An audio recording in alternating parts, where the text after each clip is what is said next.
Welcome back, everyone. We've got a really thought-provoking one today. So Yeah. many of you send in these questions about, like how to protect your ideas and this fear that someone's going to steal your big million-dollar idea. Yeah. And, you send in this article, right? And it really gets into this whole concept of is your idea really unique? And it basically says relax. hmm It's probably not, and that's totally okay. Yeah. Which is kind of whoa. It is a bit of a mind shift. Yeah, a little freeing in a way, but also a little bit oh gosh, so what do I do now? Exactly right. If it's not about the idea itself, what really matters? Right. And that's where this article dives into Yeah. this whole concept of execution. Execution. That's the key. Okay, It doesn't matter if someone else has thought of it. right. If you can execute it better than anybody else, Bring it to life. that's what makes the difference. It's funny because the article actually uses this analogy of blocks of clay. Yeah. Every artist starts with the same block of clay, but it's what they do with it. That matters. And I thought that was kind of brilliant.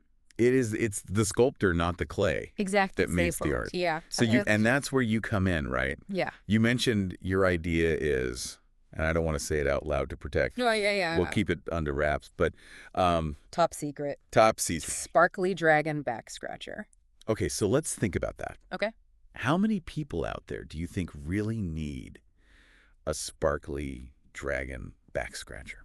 That's a good question. I mean, I think it's a brilliant idea, Mm-hmm. but I mean, who doesn't love sparkly dragons? it's true. But how do you know if the market's really there?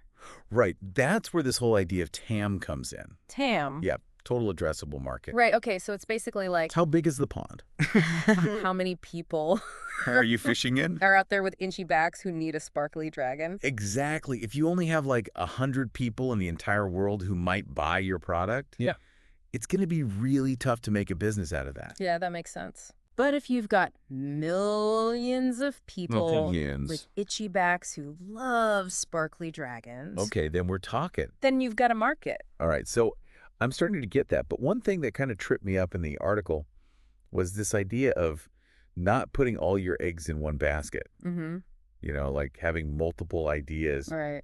Doesn't that mean you're spreading yourself too thin? It can, but the way they talk about it in the article, I think, is really smart. Okay. It's not about having a million half-baked ideas. It's Right. more like Okay. exploring different paths. Diversifying your portfolio. Exactly. And being open to shifting gears if something's not working out. That makes sense. So it's more about flexibility and adaptability. And then just chasing every shiny object. Right. Exactly. Oh, and then there's this thing that I think we all struggle with. Yeah. This fear of somebody's going to steal my idea. Oh, yeah. Like- I mean, it's natural, right? Yeah. You come up with this brilliant thing. Like to my baby. Yeah. And you Yeah. don't want anybody to I don't want to tell anybody. take it. But the article actually makes this really interesting point. Okay. That this fear is actually holding us back. Holding us back. Because think about it, if you're really passionate about solving a problem, Mm-hmm. chances are other people are too. Right. So my sparkly dragon Yeah. back scratcher, somebody else is probably, Might already be working on it.